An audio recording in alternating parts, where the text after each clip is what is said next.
Welcome back to the Real Bodybuilding Podcast. And oh my God, Urs steps into the open realm and takes out a win in his first show.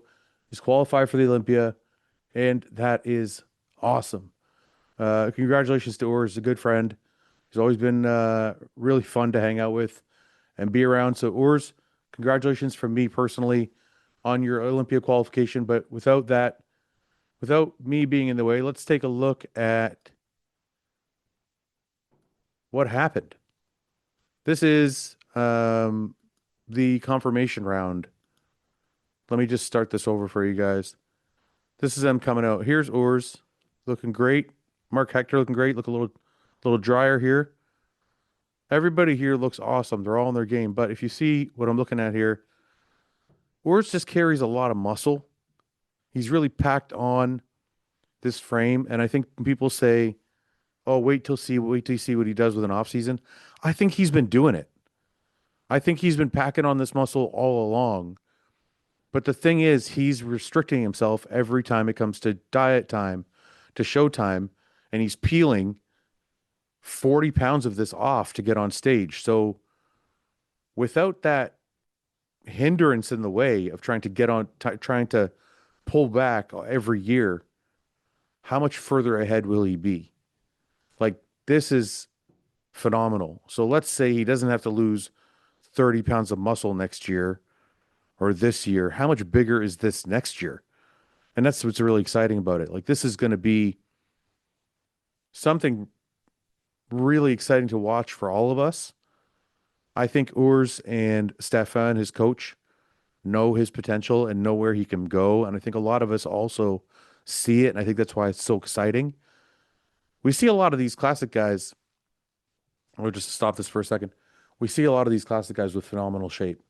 And people always say, oh, look at the 90s. The 90s was so good. And the 90s, cream of the crop physiques, blah, blah, blah. We still have those physiques, just they're in classic. They're in open too. We have some awesome, obviously amazing physiques in open. But the reason the lineups, they'll still, people will show you top 10 or something from the Arnold or the Olympia, and they'll say, look how deep the lineup was. That's because there was only bodybuilding. If a lot of these classic guys moved into open, can you imagine the depth of the lineups? Like, think of just the Olympia now with Urs there. With Urs now alone in the Olympia, that puts him. Where are you going to cram him now? You're going to cram him to into the 7, 8, 9, 10, 11, 12 spot. A physique that nice is going to be 12th. So, like, how think of the depth of that lineup now. If you had a Ramon switch over, if you had a Mike Sommerfeld switch over, if there wasn't a 212 and you had somebody like a Keon switch over, think about how deep that Olympia lineup looks without Classic and without 212, having all these guys move in. So that's the argument in response to people who say, oh, look at the depth of the lineups in the 80s and the 90s or whatever. There was only one class. So it's amazing to see Urs jump over and make things even more interesting at the Olympia. So here we go. Front double bicep. I think he's winning this pose.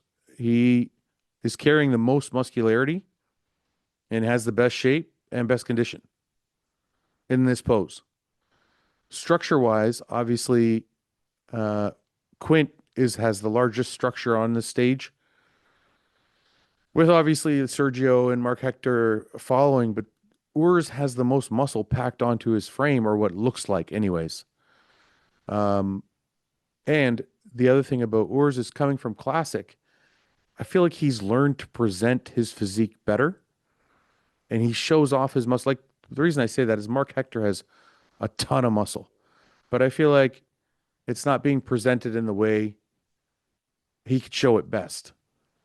Where you have someone like Urs maybe doesn't have as much muscle. If you look at this side chest, Mark Hector has more muscle here than Urs, but in other poses, Urs is presenting his physique a little better. So maybe that's why he moves ahead. Same thing here. We're going to keep going. The side chest, I don't think, is one of his best poses. As we move through in the back shot, yeah, he's definitely losing a little bit in the bottom. But when you look at this, who's beating him in this shot? So I've seen a lot of people complain like, oh, well, his back is no good. His back is no good. Who's really beating him in this shot?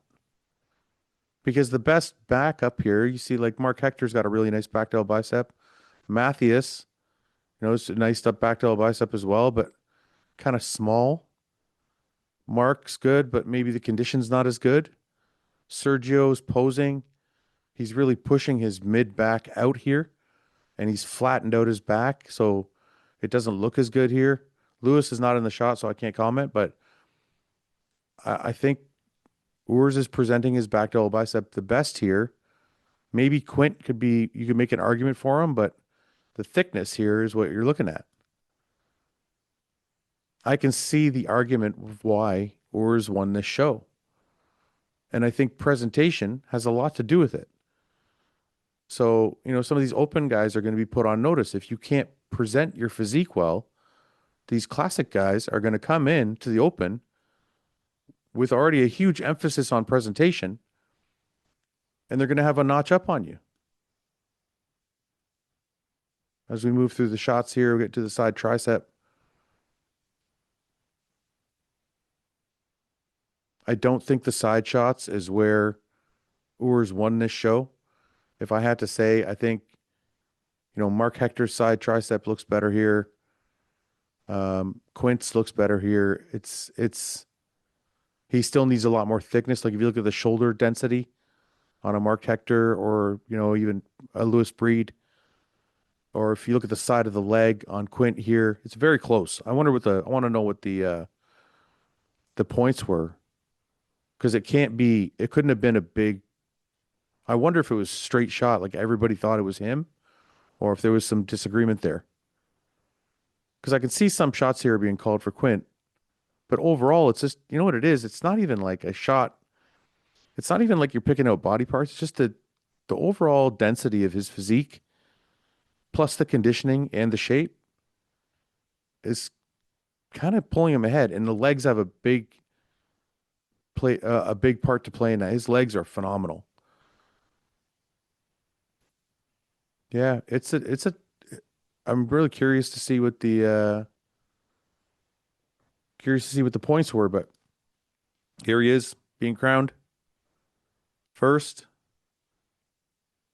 Good for yours. Congratulations, brother. And here's a few more shots. Here's him winning. The excitement, obviously, going to the Olympia, beautiful front double. I think this is probably one of his strongest shots, if not his strongest shot. That's right behind it. His quads make his front shots look phenomenal. He's packed so much mass onto that upper body as well. There he is with his coach. I believe that's his wife. But again, congratulations. So the last video did not age well. I thought I had Quint winning.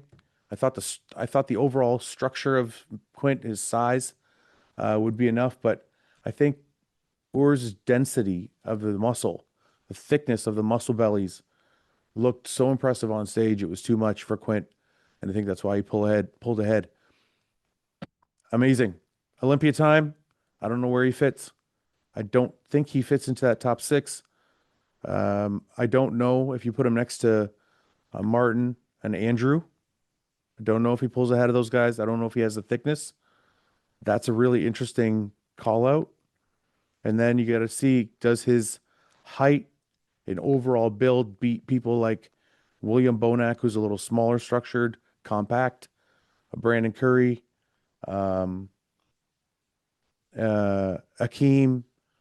these guys in the top 10. Where does Urs fit, if he even fits in the top 10? Does he even fit in the top 10? That's the question. I don't know. I think he does. It's almost like if you pick him apart body part for body part, it can be tough for him.